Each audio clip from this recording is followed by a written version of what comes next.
මොලොක් කනත්තම පාළු වෙනවනේ බං ඔහම ඈනුම් ඇරියාම. මහ ලොකුවට මල බිල ගහලා පොළොවේ පස් කාලා සමාදානෙන් සැතපේවා කියලා පෝස්ටර් ගහලා ගෙනල්ලා අපිව වලගම්ම. ඕ එහෙම සමාදානයක්වත් සැතපිල්ලක්වත් මේකේ තියනවද? එල්ලි වෙනකන් නින්දක් නෑ. මොකටද මෙහෙ එළි වෙනකම් බොරුවට නිදි මැරුවේ මාත් එක්ක ආවනම් හරිනේ. ඊයේ තිබ්බා බා මොහිනීගේ අර 453 වෙනි බබාගේ උපන්දිනේ උඩහමුල්ල කනත්ත තිබ්බේ. මට නම් ඊයේ හරියට නින්දක් ගියේ නෑ බාප්පි. එක සද්ද ඇහෙනකොට බය වෙලා හැරෙනවා. ගොනෝ මං උඹට හැමදාම කියනවා අපි දැන් මැරිලා බං. අපි බය වෙන්නේ නැහැ. ඒ උනාට ඔබ දන්නවනේ මම හොල්මන් වලට බයයි කියලා බාප්පි. ඉතින් ගොනෝ අපි දැන් හොල්මන්නේ බං. ඇයි උඹ හොල්මන් වෙලා හොල්මන් වලට බය වෙන්නේ කියන්නේ? මේක මං හිතන්නේ බාප්පි අපේ සංසාරේ පුරුද්ද. මම ජීවත් වෙලා ඉන්න කාලෙත් හොල්මන් වලට බයයිනේ බාප්පි. මලාමත් හොල්මන් වලට බයයි. මේ බාප්පි මං කියන උඹට හොඳ වැඩක්. ඔබ හොල්මනක් කියලා උඹටම දැනෙන්න නම් ඔබ මිනිස්සෙක් බය කරන්න. අන්න වැඩි. අනේ මට බයයි බං. දැක්කේ මේ හොල්මන් වලට මිනිස්සු බය වෙනවා බං. මං කියන්නද? අද රැයට තුම්මන් හන්දියකට ගිහින් ඔබ භයානක මූණක් හදාගෙන මිනිහෙක්ව දෙන්නෙක්ව බය කරලා ෆන් එකක් ගනින්කෝ. මං කම්මැලි වෙලාවට එහෙම කරනවා බං. මට ආසයි.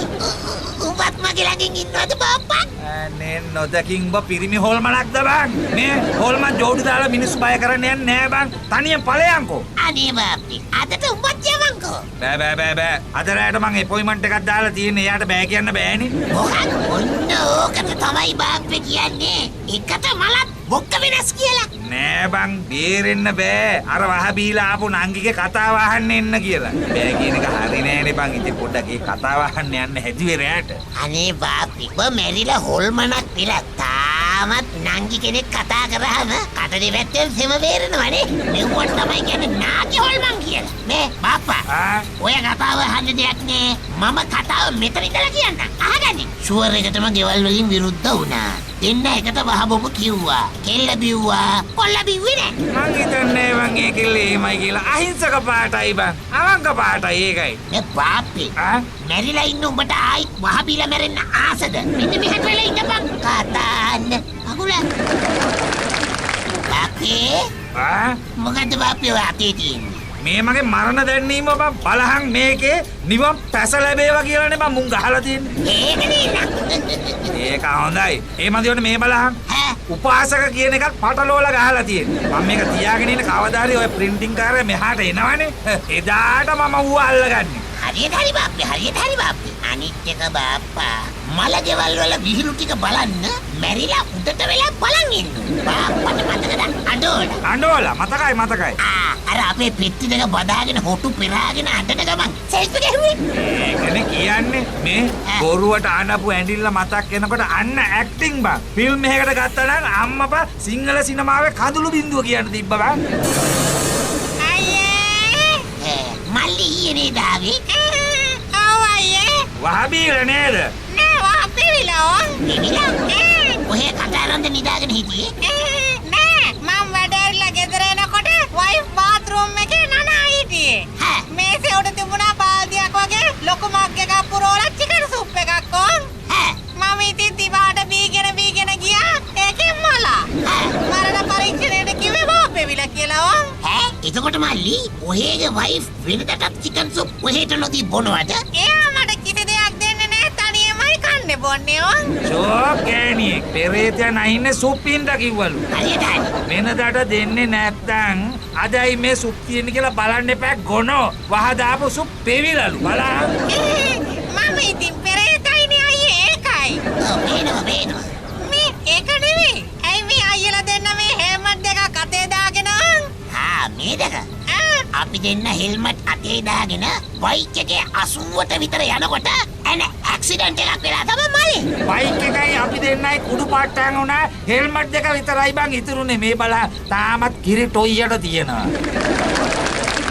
අනේ සුදු යා නිකම්ම මාව දාලා ගියා නේද අනේ? මම කොහොමද සංයක එක්ක ජීවත් වෙන්නේ අයියා? ඉස්කෝලේ යන කාලේ ඉඳන් මං සංයක අකුරු වලට කැමති නැති එකේ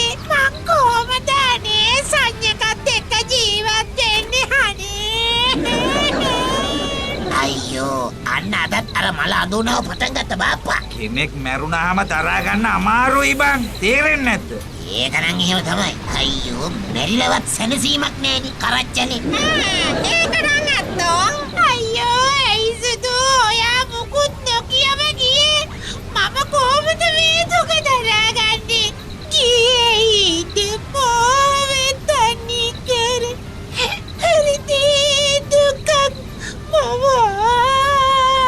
හදවතම කබය වෙන දුක් ගීතරාවයක් නේද බං? මගේ කන් දෙකට කල්ලින්නකින් අදිනවා වගේ බාප්පා. ඇයි මගේ මේ වගේ නීරස කටහඬක් අම්මෝ කන්නගුල් වැටෙනවා. ඒ වුණාට මිනිහා නැතුව විඳින දුක දන්නේ ඒ ගෑණි විතරනේ බං. පව්. අනේ අයියේ මේ දුක දුක. මම නොදන්න දුක. ඕවා කිඹුල් කඳුළු. හරි. දැන් මේ අහිංසකී අඬන එකට ඇයි උඹට මල පනින්නේ? ඒක තමයි. දැන් මේ නංගි අඬනකොට මටත් වඩා ඇයි උඹට මල වෙන්නේ? ඒ මගේ ගෑණිනේ හලෝ. ඔය අඬන්නේ බොරුවට කියලා උඹලට වඩා මම හොඳට දන්නවා. ඒකයි මට බලපෑන්නේ. ඇයි වදේ? අනේ ඔය හීනෙන්වත් ඇවිත් මගේ කනට කොඳුරලා කියන්නේ කියන්නකෝ. මේ මොනවා වුණත් ඔහෙට වහපෙව්ව ඔයගෙම ගෑණිනේ. අදවත් ගිහින් කොඳුරලා කියනවාකෝ. අනේ ඌ අප්පා එතකොටවත් මේ හඳෝනාව නවතිනේ. හලෝ මේ කිසි මොනවා හරි කියනවාකෝ. කනට කොඳුරා කියනවා එතකොට හරි. මගේ රංකද ඉරාන් කද පෙම් කද කොම්දිදි ඉරාන් කද පෙම් කද රෙව්දිදි ඉරාන් රන් කද. හැබැයි ගෑණි අඬන එක නම් අඬනවා සාහිත්‍යයෙන්ම ඈ. හරියට හරි. අනේ මෙයා දන්න සාහිත්‍ය ඔය පට්ටපල් බොරු කියන්නේ.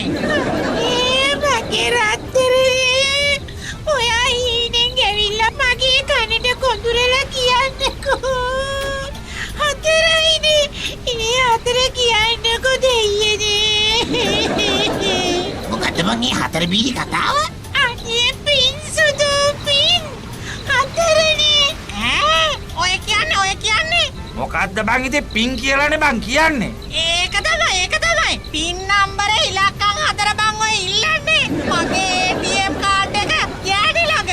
ඔය සල්ලි ටික ගන්න බැරුව පින් නම්බර එක ඔය ඔච්චර ඉල්ලන්නේ.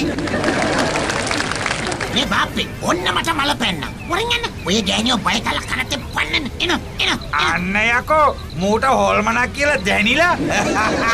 යයි බය කරමු වර යයි.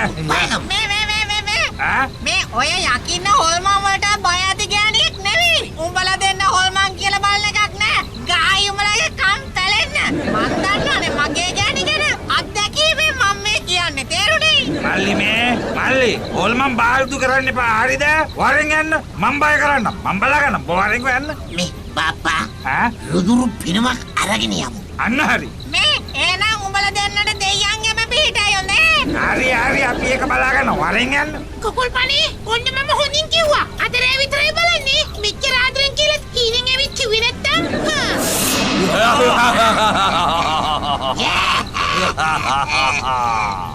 මොකෝ? තමසල කනත් ඔට්ටු සෙල්ලම් කරනවද? අපි හොල්මන්. අපිට බය වෙනවා. බය වෙන්න මේ කන පලා ගන්න නැතුව යනවා යන්න. මට ඩිස්ටර්බ් නොකර. අපේ වාස භූමියෙන් යනවද? නැත්තම් බොටුව මිරිකන්නද? ඔව් යනවද? බොටුව මිරිකන්නද? මොනවා? මගේ බොටුව මිරිකන්න? පින්නම් බස් නැතුව මම මේ හොල්මන් වෙලා ඉන්නවා. හොල්මන් එනවා මාව බය කරන්න. හිටපියෝ. අනේ ගහන්න බා. මෙව ගන්න නංග බාද්දේ. ගහන්න බා දුවේ. අපේ මං ඔබට කිව්වා නේද මුන්ව බය කරන්න බෑ කියලා. ගහනුම ඕ